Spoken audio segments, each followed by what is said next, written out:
네,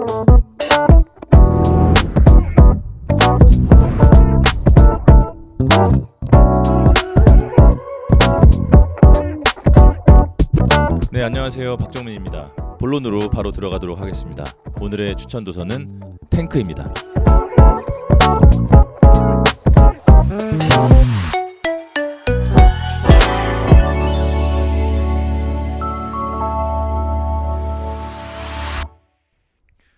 김희재 작가님이 쓰시고 2023년 7월 25일에 발행된 탱크는 28회 한겨레 문학상에서 심사위원 만장일치로 당선된 소설입니다. 대단합니다. 작가 소개를 보면 대학에서 영화를 전공했다라고 써져 있는데, 이 소설 굉장히 영화스럽습니다. 대략 30에서 한 40신 정도 되는 것 같아요. 아무튼 그 정도로 씬이 나눠진 시나리오를 보는 것 같은 느낌의 소설책이기도 합니다. 그리고 그 이야기가 진행이 되면서 그 씬들이 교묘하게 엮이는데 이 지점이 굉장히 흥미롭거든요. 제가 근래 읽었던 소설 중에서 장면이 가장 이제 눈앞에서 그려지는 그런 소설이었던 것 같습니다. 뭐 사실 까막눈이 제가 뭔가 이렇게 판단할 수는 없는 노릇이고요. 이 소설 한마디로 아주 재미있습니다. 이 소설의 내용은 대략 이렇습니다. 스포를 하지 않는 선에서 소개를 드리죠. 네, 여기 도선이라는 인물이 있습니다. 어린 나이에 영화 시나리오 작가로 입봉을 하는데요. 저는 사실 여기서 어쩌면 이 영화 전공을 하셨던 작가님은 도선이라는 인물에 뭔가 자기를 투영했던 건 아닐까 뭐 예상을 해보기도 했는데요. 아무튼 도선은 그 이후로는 일이 잘 풀리지 않았고 마침 졸업을 해야 되는 차에 등록한 토익 학원에서 이제 제이슨이라는 영어 선생을 만나게 되고 사랑에 빠집니다. 결국 결혼까지 하고요. 그의 나라 미국이었던 것 같아요. 미국까지 따라가서 아이까지 낳죠. 그리고는 이혼을 당하게 됩니다. 잘 나가던 시나리오 작가는 타지에서 외톨이 신세까지 되어버리고 그녀에게는 의지할 곳이 필요하게 됩니다. 네, 여기 또 황영경이라는 인물이 있습니다. 그는 외국계 중소기업을 다니는 직장인이었고요. 어느 날 미국 출장 이야기를 듣고 아주 설레하죠.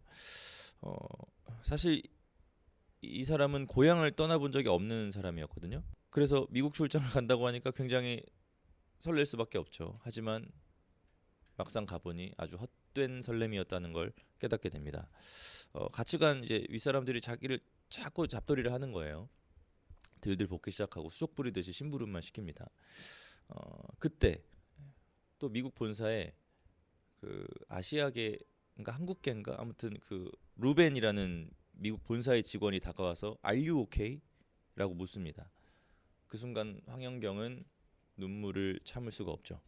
그리고 루벤은 그녀에게 말합니다. 괜찮아요. 나도 한때는 당신 같았습니다. 그리고 루벤은 황영경에게 탱크를 소개합니다. 여기서 이제 드디어 이 소설의 제목인 탱크가 등장합니다. 탱크. 이건 이제 우리가 흔히 하는 군사 무기가 아니고요. 그저 컨테이너 박스에 불과하죠. 방금 말한 루벤은 양부모에게 입양된 아시아인입니다. 차별받은 아이였죠. 그러니까 이제 도리 없이 집에서 책만 읽기 시작하는데 어느 날 책 한 권을 발견하게 됩니다. 뭐 그런 책이에요. 사람의 인생은 생각한 대로 흘러간다. 의식을 원하는 방향으로 계속 흘려보내면 우주가 그것을 현실로 만들어줄 것이다. 간절함은 현실이 된다는 것을 믿어라. 시크릿 그런 건 것 같아요. 그 책이 여러 가지 방법을 제시하는데 루벤은 생각합니다. 우리 같은 사람들에겐 그런 에너지도 시간도 없다. 그래서 또 생각합니다. 그렇다면 공간을 만들자. 루벤은 고철상에서 컨테이너를 하나 구매해서 공터에 세워놓습니다. 처음엔 아무도 관심을 갖지 않아요. 하지만 점점 동네 사람들이 드물게 하나하나 그곳을 드나들기 시작합니다.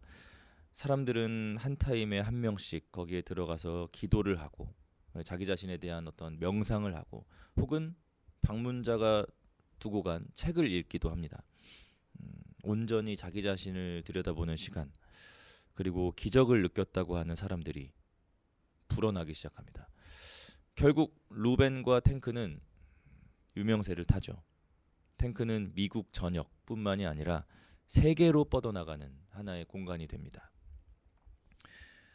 이제 황영경은 한국으로 돌아와서 자신의 고향에 있는 루벤이 얘기해준 그 탱크를 어떤 산속에 세우게 됩니다.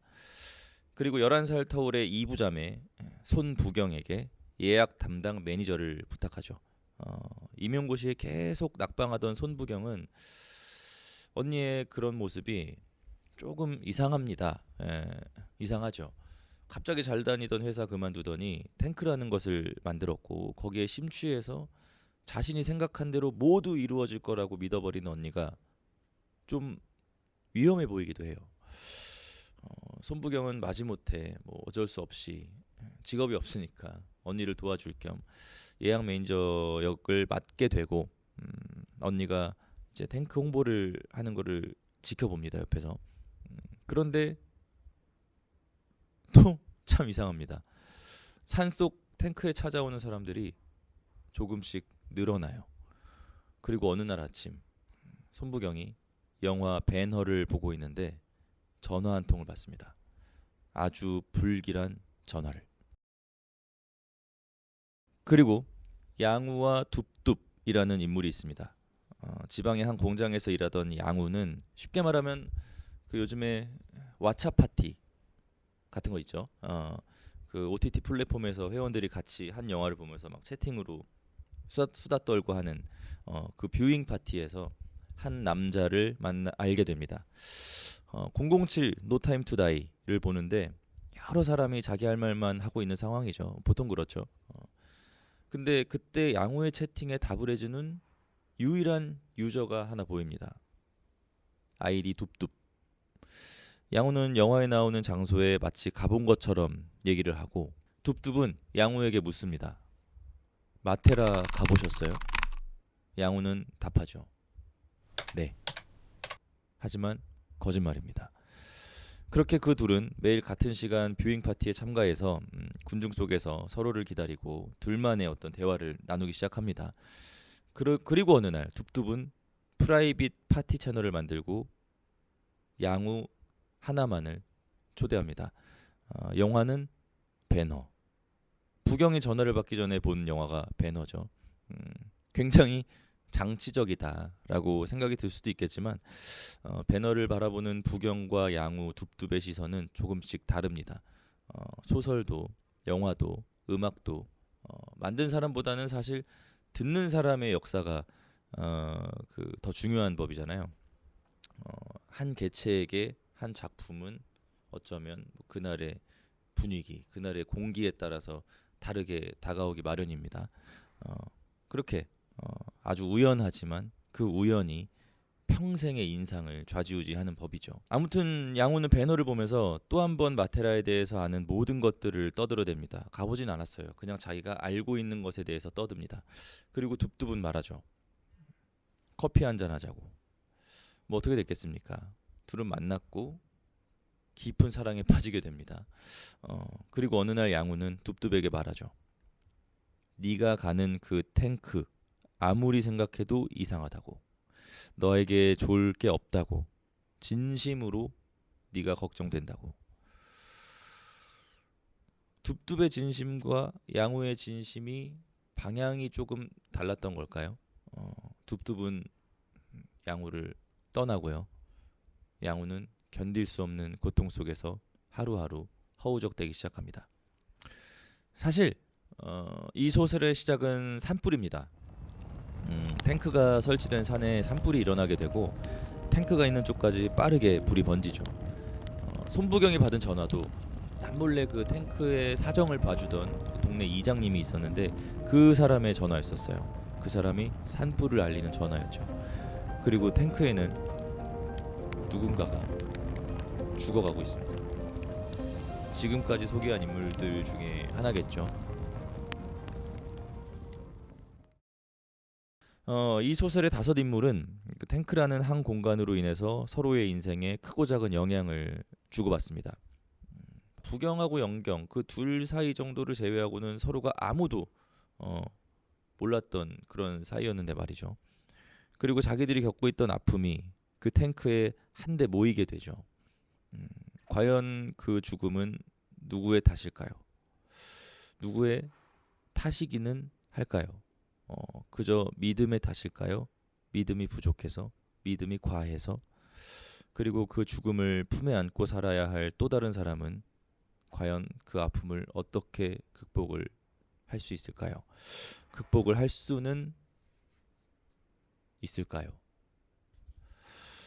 이렇게 큰 산불로 시작되는 소설은 걷잡을 수 없는 불처럼 끝까지 내달립니다.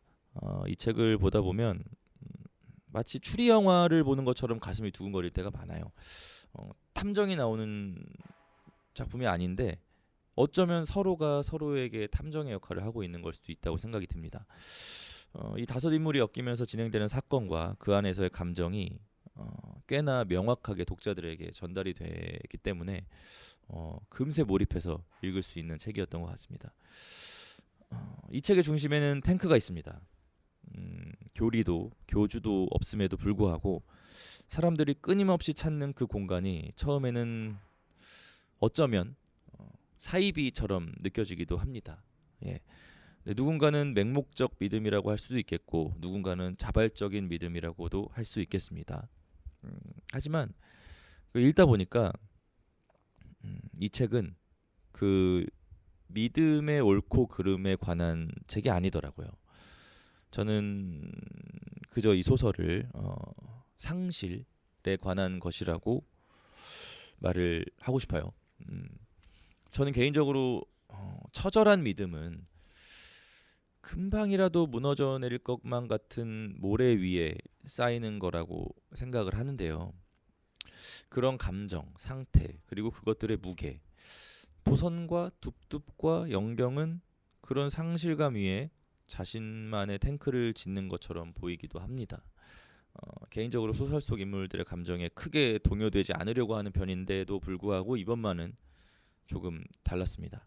사랑을 잃고 가족을 잃고 믿음을 잃고 장소를 잃고 꿈을 잃고 그 잃은 자들의 감정이 읽는 사람의 가슴속에 좀 깊이 박히는 느낌이에요.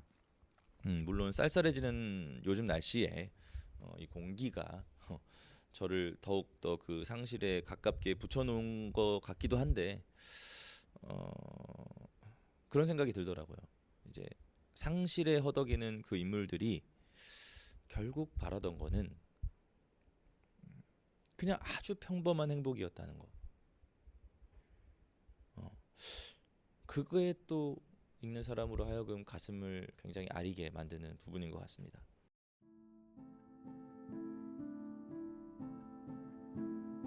자, 강규산. 저는 사실 개인적으로 또 이 인물이 등장하는 장면들이 아주 묘했어요. 둡둡의 아버지 강규산. 이 인물이 과연 한번 생각해 보셨으면 좋겠습니다. 책을 읽으신 분들이나 읽으실 분들이 이 인물이 정말 둡둡의 아버지일까? 어쩌면 도선이 만들어낸 가상인물은 아닐까? 왜냐하면 작중에 그 도선이 우연히 둡둡을 그 탱크가 있는 산에서 만나요. 그리고 둡둡의 이야기를 듣고 깊은 인상을 받아요. 아까 말씀드렸던 것처럼 도선은 시나리오 작가였으니까 둡둡에게 물어요. 이걸 시나리오로 써도 되겠냐? 둡둡은 흔쾌히 허락합니다. 그리고 그렇게 얘기해요. 쓰게 되면 나한테도 보내줘라. 그리고 거기에 이제 강규산이 등장을 하는데 그 시나리오에 강규산이 등장을 하는데 마치 그런 것처럼 보여요. 그러니까 이런 게 제가 이 소설이 굉장히 영화적이다라고 하는 이유 중에 하나인데 일반적으로 소설에 중간중간에 이런 인물이 나오면 그렇구나 아버지구나 할 텐데 제가 자꾸 이 작품을 영화 같다고 생각을 하니까 그렇게 이제 그림을 그려가면서 보니까 내가 만약에 이 영화를 연출한다면 어떻게 할까? 이게 진짜 아버지인 것처럼 연출을 할까? 그렇진 않을 것 같은데 감정을 한데 물고 있지만 어쩌면 그냥 이거는 둡둡의 환상일 수도 도선의 작중 인물일 수도 있게 그리진 않을까? 그래서 관객들이 해석을 다양하게 할 수 있는 어떤 장치를 만들어 놓으면 재밌어하지 않을까 하는 그런 생각이 들게 만드는 인물이었어요. 그래서 굉장히 매력적인 인물이었습니다. 그리고 아무튼 이 인물의 감정도 꽤나 깊고 시려요. 개인적으로 가장 몰입했던 인물 중에 하나인데 이 인물이 이 소설의 마지막을 장식합니다. 마치 둡둡의 꿈 같기도 하고요. 먼 미래에 일어났으면 하는 희망 혹은 정말 둡둡의 무의식에 찾아온 말 그대로 꿈, 이중적인 의미로요. 저는 이 소설의 마지막 장면에서 진짜 너무 좀 복잡한 마음이 들었습니다. 스포가 되니까 자세한 얘기는 못하겠지만 혹시라도 이 소설을 보실 분들이 계신다면 꼭 한번 끝까지 읽어보셨으면 좋겠습니다. 그리고 의견을 한번 나눠보면 어떨까 싶어요. 강규사는 정말 둡둡의 아버지일까요?